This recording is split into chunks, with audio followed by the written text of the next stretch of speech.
We've all seen the headlines. Some of them are pretty tragic, actually. Stories about people forming these incredibly deep, life-altering relationships with AI chatbots.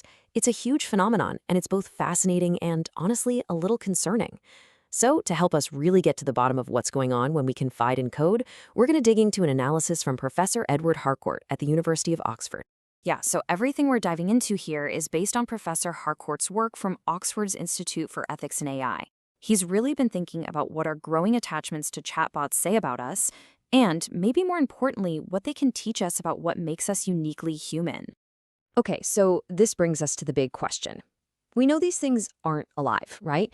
We know they're just really, really sophisticated algorithms. So what's the poll? Why are so many of us, and especially teenagers, finding it easier to open up to a chatbot than to another person? A friend, a family member, even a therapist? Well, the answer, it turns out, is surprisingly practical. I mean, just look at this list. A chatbot is kind of like the perfect frictionless friend. There's no waiting list to talk to it. You can talk for hours and hours, and you're never going to wear out its patience. You don't have to worry if it's having a bad day or has a complicated life of its own. It can't cancel on you, and it can't die. It's basically therapy on demand, but with all the human messiness completely stripped away. But here's the thing. That very messiness, that might just be the whole point. The convenience of AI actually forces us to ask a much, much bigger question about what we might be giving up. What is it that really separates a real conversation from a simulated one?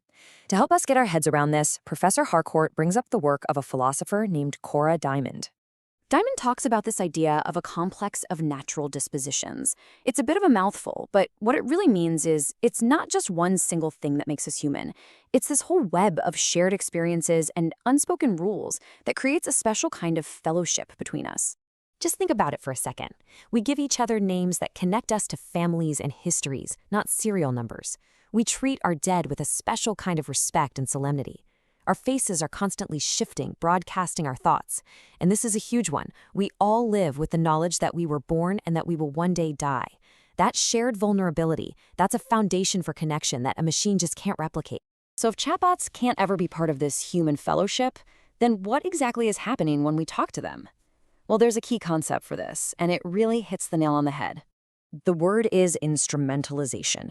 It's basically when you take one single desire, like say the desire to feel heard or less anxious, and you lift it out of the rich, messy, complicated context of a real human relationship, and then you just use something or someone as a tool to satisfy only that one desire. Now, Professor Harcourt uses a really powerful and maybe a little provocative analogy here. He compares this to pornography. With porn, users generally know it's an instrumental act. They know it's not a real, two-way relationship. But the big danger with chatbots is that the instrumentalization is often unseen. People can start to genuinely believe they're in a real, reciprocal relationship, when in fact it's just a one-dimensional exchange.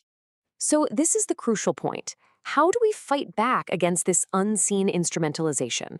How do we make sure people, and especially young people, really understand what these interactions are and what they aren't? Look, the answer isn't to just ban the technology. That's not going to work. The real solution is to educate. The goal is to give people the critical thinking skills to see these tools for what they really are. And one of the best ways to do that, it's by learning to ask the right kind of questions. So let's start reframing how we see this AI behavior. When a chatbot listens to you for hours and hours, is that really a sign of incredible patience? Or is it simply because it's completely incapable of feeling emotions like boredom or fatigue?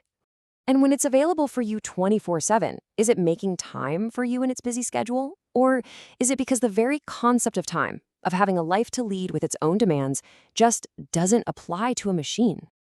And this might be the most important question of all. Can a chatbot really, truly understand your fears, your losses, your vulnerability, when it has absolutely no vulnerability of its own? It can't get sick, it can't lose someone it loves, it can't die. So how can it possibly empathize with experiences it can never ever have? You see, asking these kinds of questions leads us to the ultimate takeaway from this whole conversation. It turns out this isn't just about understanding AI. It's about understanding ourselves a lot better. So let's be clear. The objective isn't to stop using these tools altogether. They might actually be helpful for some people in some situations. The real goal is to use them with our eyes wide open, to see them clearly for what they are, tools designed for a purpose, not new members of our human community. It's all about using them without being fooled by the illusion of companionship. And that brings us right here to this final thought. Maybe the greatest gift of artificial intelligence is that it holds up a mirror to us. It forces us to define and to appreciate what makes us human, the messy, complicated, and beautiful reality of our own shared fellowship. The rise of the machine might just be the thing that reminds us what's so special about being human in the first place.